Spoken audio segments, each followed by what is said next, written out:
Welcome to New York's number 2 sports show. The Rangers finally win at home, and they actually put out an offensive outburst of 6 goals against a really bad Nashville Predator team, but the Rangers basically were able to match their output of 6 goals in the first 7 games. So, hopefully this can get them going. They needed to win this game desperately. You could not lose to the Predators. Again, like I said, the Rangers don't have that many opportunities to even win at home just based on the schedule coming up. So this was a really must-win type game. And look, you take it. It's against a bad Nashville team, but we've seen the Rangers struggle against other, down in the standings, not very good squads as it is. So not going to feel sorry about it. What also helps quite a bit is the return of Vincent Trocheck, most importantly. And it didn't really seem like he missed much time. He actually did miss 14 games. You really wouldn't know it. He was effective right away. And then Gabe Perreault, making his season debut, gets his first NHL point, which was nice to see. And he'll have an opportunity. He is on a line with Zibanejad and Miller. Zibanejad being the center, Perreault being on the left wing. They go back to Panarin, Trocheck, Lafrenière, which was really good in this game. You hope it somehow can be anywhere close to the way it was a couple years ago, less so how it was last season. And then that third line becomes a little bit more formidable with Laba centering Cooley and Radish. It's not amazing, but if Laba can continue what he's doing as a rookie, and we know, Will Cooley, he's been getting better and better this season. Obviously, Taylor Radish is nothing amazing, but he still does lead the team in goals, tied now with Zibanejad and Panarin. And then the fourth line, Edstrom back in the lineup, Carrick centering, and then Sherry on the right side. And, that's, better him on the fourth line than where he was in the top 6 or top 9. And so they go with Parsonen and Brodzinski as healthy scratches. Now, that was kind of what we saw. Really, this lineup is similar looking to, I'm trying to think, opening night. I'm pretty sure that it was Brodzinski and Parsonen out. I'm trying to think. Rempe, of course, was in that fourth line right wing spot. But I'm trying to think about the Perreault spot. Maybe I'm misremembering where one of those guys was in, but regardless that if it comes to me, I'll remember it. But the point is, if somehow Perreault can be solid in that top 6, the forward lines definitely look a lot more formidable than they did originally. We'll see, right? He's a young player, looked pretty good in Hartford, has a lot of skill and creativity, and, not big in stature, but he makes small plays that others don't. He thinks the game differently, more quickly in some ways. Think about Adam Fox, right? Where obviously his physical abilities are nothing to write home about, but it's the IQ and it's thinking way, many steps ahead. And that's what you're hoping for, as far as Perreault is concerned. But, regardless of all of that, and I did take a look back at that first lineup, and pretty much it is the same lineup that was out there for that first game, except simply put, it's Perreault for Rempe. That's what it is. So Sherry moves down. Of course, Perreault is up in the lineup. And so, Trocheck being back in there just provides a lot more stability and kind of what you're looking for down the middle, all situations, stuff like that. I still think that this team is going to struggle to score goals. Just because they scored 6 in this game doesn't mean I think that all of a sudden their scoring woes are behind them. But it's just nice to get off the schneid. I mean, the shutouts, not having one at home, that is now over. And hopefully, even though the home games are kind of few and far between the next couple of weeks, when they do happen, it's not something the Rangers have to think about anymore. So let's discuss this one. Before that, as far as transactions, Himalash sent down, which, figured would be the case, especially with Perreault being called up, right? Like, definitely the case. And Nat Rempe, in relation to Trocheck comes off long-term injured reserve, and now Rempe goes on long-term injured reserve. So we'll see with him as far as when he comes back. It doesn't change his timeline. It's just what they had to do for the roster requirements and being cap compliant. So, again, hopefully we will see Rempe down the road, right? I don't know whether that means January, February, March. I'm not too sure, but I'd like to believe that we will. And I think that he does make a positive impact, but, they'll have to kind of, figure things out on that fourth line with Adam. And again, so the healthy scratches, Brodzinski, Parsonen, and then on defense, yet again, Matthew Robertson. So Vakanainen seems to, for now, have the inside track on that number 6 defensive spot, but don't be surprised if it's kind of a rotation, depending on how they're playing and the matchups and things like that. But the nice thing about this game, and look, you're facing a bad Nashville team, arguably one of the worst, if not the worst team in the league, without Roman Josi as well. And not for nothing, Nashville, this was their last game before going on the road, I believe, to Sweden as part of the global series against Pittsburgh. So a lot of factors kind of in the Rangers' favor here, and they're able to take advantage of that. And, sometimes you're not going to take advantage of that. The Rangers absolutely do. And they are able to draw first blood. Now, first 10 minutes of the game, very low event. Rangers, I would almost, if I had to say who was better, I'd actually kind of say it was Nashville. It was close for sure. And really, 6-3 in some ways, it's weird. I mean, I think the Rangers' first 40 minutes, the first 2 periods, really good. Yet again, that Rangers' second period, although not the case against the Islanders, and I guess maybe not against Carolina either, but by and large, the second period, I think, has just been the best one for the Rangers this year. Certainly was the case in this game, I felt. Just as far as not really allowing a whole lot, but still scoring goals. Rangers scored 6 goals on 18 shots. Not the greatest night for UC Saros, who was pulled after 2 periods. The Rangers would have won regardless of that, but I don't think he helped that. But yeah, like I said, first 10 minutes, really, it was not a whole lot going on. I mean, there was a few chances for the Rangers. Nashville really had some good ozone time for a couple of minutes there. But Mika Zibanejad gets on the board.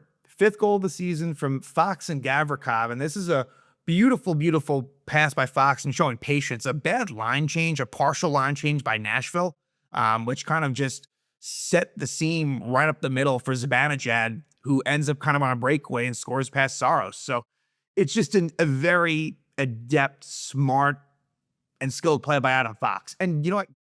Give a lot of credit to Adam Edstrom, who the shift before was able to keep control of the puck on the offensive zone. So I don't think the Rangers lost it from there. Edstrom doesn't end up on the score sheet here. Like I said, it was Zibanejad from Fox and Gavrikov, but Edstrom, who was, basically a healthy scratch the last 2 games, comes in and, really did a good job there. And like I said, Fox and Zibanejad does the rest. And, given the breakaway nature, it was big to convert it. Fans are really just dying for a goal, and they get it there. However, Nashville would actually tie it up, and Braden Schneider takes a penalty of 14:48. He trips Philip Forsberg. Now, maybe the call itself was questionable, but I did feel like Braden Schneider really severely struggled in that first period. And with Braden Schneider, it's just been a bit up and down. I really would have hoped for at this point of his career that he'd be a little bit further along than he is. Look, this really speaks to the defense. He absolutely is a top 4 defenseman on this team. Like, I view him as a better option than, let's say, Carson Soucy, right? Like, if you really want to lock down and have 4 defensemen, to me, you would go Gavrikov, Fox, and Schneider with Borgen. That all said, though, I just think Schneider, there's so much ability for more from him. I think that he could have a fairly diverse skill set, but it's a bit inconsistent for sure. And I just feel like there are not many negatives I'm going to talk about in this game. And I think Schneider kind of did bounce back and got better as the game went on. Just a little bit of a tough first period. He takes a penalty there, and Nashville scores. Matthew Wood, who actually would get a hat trick in this game. So that's now the second opposing hat trick um, at Madison Square Garden this year. And then also when you include Taylor Radish's, so I guess 3 hat tricks at the Garden this season, Macklin Celebrini being the other one for the opposition side. But it's Wood, his 4th from Bunting, and former Ranger Brady Shea.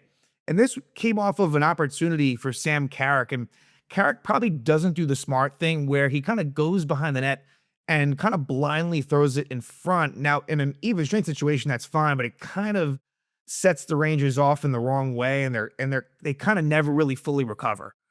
So Carrick, who's normally well responsible when it comes to that sort of stuff, it just ends up in a situation where Shesterkin makes a lot of good saves, and just ultimately Matthew Wood is able to score with a lot of chaos in front. You had Fox and Gavrikov in front of there, and it kind of goes off as Shesterkin, hops over him and in to tie it up at 1. But a really nice response to the Rangers. Those response goals are so important in these games, and the ones who get them typically end up on the W side. And it's Gavrikov who scores less than 2 minutes after the tying goal. Gavrikov at 18:07, his 2nd goal of the season, assisted by Trocheck and Fox. And Trocheck was just all over the ice. Like, he was just making an impact. Now, we'll talk about some negatives on Trocheck, which we know about, and it really wasn't a big deal, but in the 3rd period. But Trocheck, much more of a positive than a negative for sure. But it's a play where give Alexis Lafrenière, who ends up being rewarded in the 2nd period. We'll talk about him, but he doesn't end up on the score sheet here. But Lafrenière was able to keep the play alive. Just really good determination. Like I talked about Edstrom on the 1st goal here with Lafrenière, and really everyone that was on, like, just really being relentless on keeping that puck in the zone and making sure that they kept it. And, Fox finds Trocheck back past the Gavrikov, and a good screen by Lafrenière. I don't think Saros even saw it. It might have deflected in off a Nashville defenseman, and it's Gavrikov's goal. Good shot as well. And the Rangers have a 2-1 lead going into the 2nd period. So we go to the 2nd, and at the 46-second mark, Philip Forsberg hooks JT Miller. So good on Miller for drawing that penalty. I still don't like Miller's game. Just don't. I think that either he's hurt and playing through that, or he's just not simply playing well. You're not going to make a big deal about that when you score 6 goals, but I still think that there's a lot more to be desired from JT Miller. But I'll digress.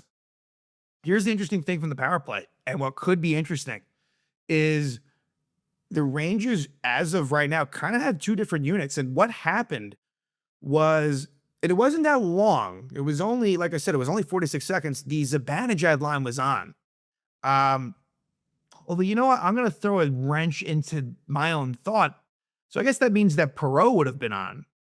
What ends up happening is they go with a unit that includes Trocheck, Lafrenière, Schneider, Perreault, and Panarin. Now, the practice pair, groups had Radish instead of Panarin. So in some ways, Panarin almost double shifted. But normally they would always start with Fox and Zibanejad and Miller and Panarin, and Cooley is the one that's still kind of on that number 1 unit, but gives you a little bit of diversity. And, like, again, this could help. Like, I've been talking about this, and certainly getting Trocheck back and bringing in Perreault gives you more options. So now, no more like Connor Sherry on the power play, and as much as I like what Noah Laba has done, no Laba, no Brodzinski, like less of that, as far as just on that second pair on this power play too. And what ends up happening, and like I said, it's hard to fully ascertain the decisions because Panarin was on for that one. But I think part of that was because he wasn't just on the shift before. The period had just started though, so I don't really think that's as much of a excuse, but I'll still take it. Lafrenière scores his 3rd goal of the season from Perreault and Trocheck. So Perreault gets his first NHL point. He played, I believe, 5 games last year, didn't have a point. Really nice play.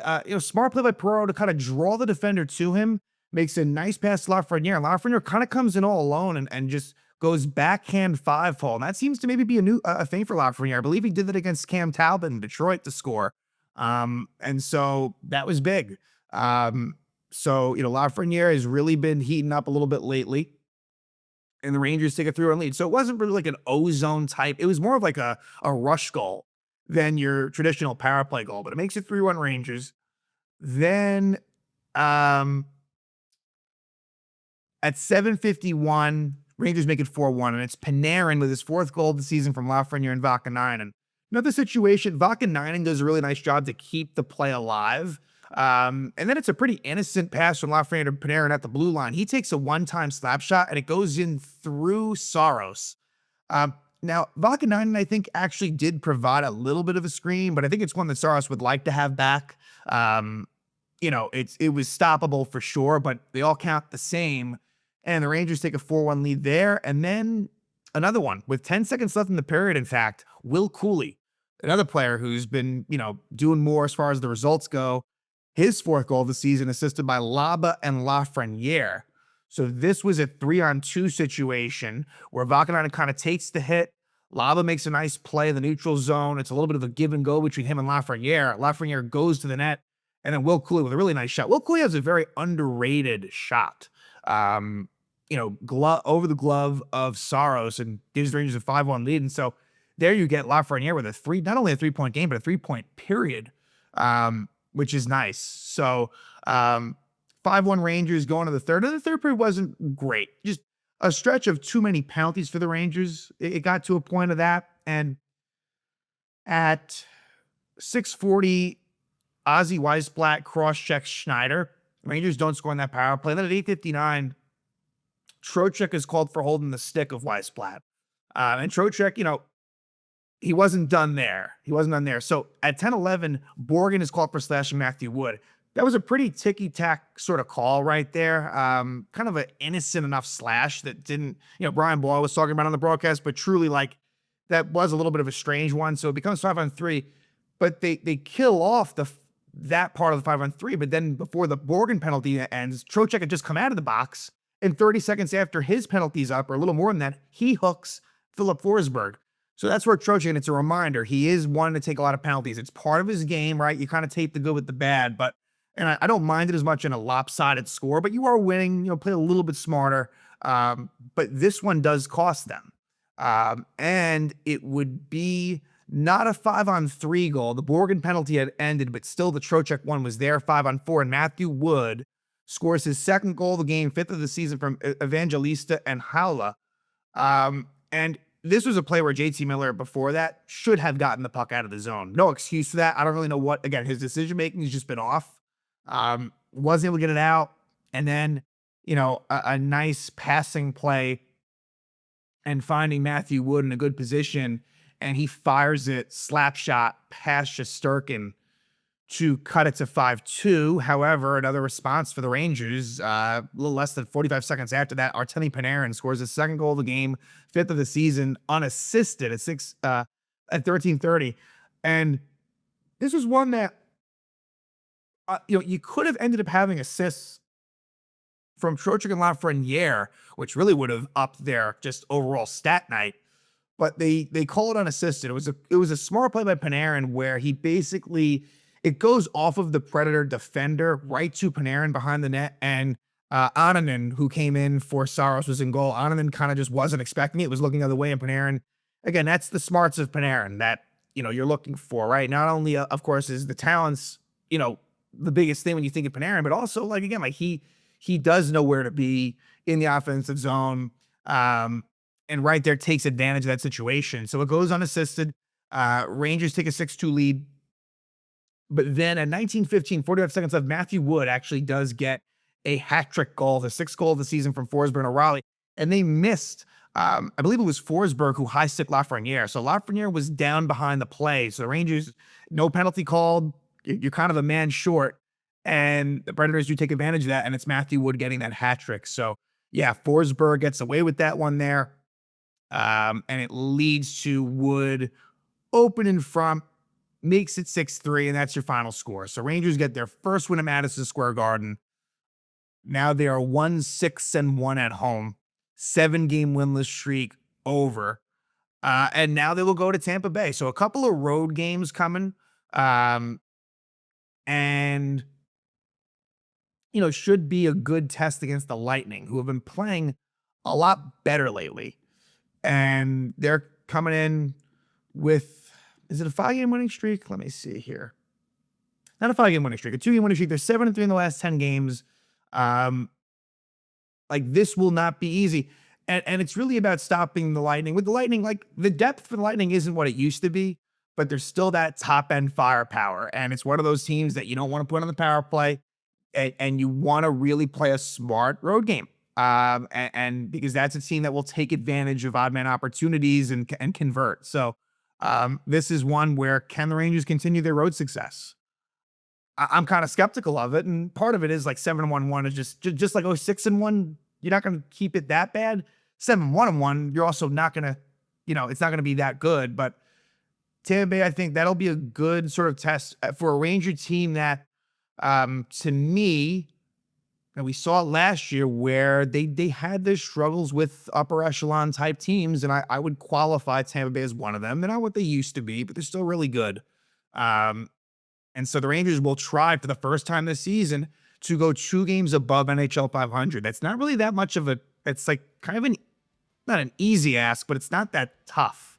They've been kind of hovering around NHL 500, and they've failed at maybe 3 previous opportunities with a chance to go 2 over NHL 500. So we'll see maybe if this time they get it done. But the big thing here is that they are able to leave MSG victorious with an offensive explosion of 6 goals against the bad Nashville Predators. But the Rangers win at 6-3. Good to have Vincent Trocheck back. Good to have Gabe Perreault up from Hartford. And they're going to hope to kind of ride this momentum as they hit the road to take on the Tampa Bay Lightning.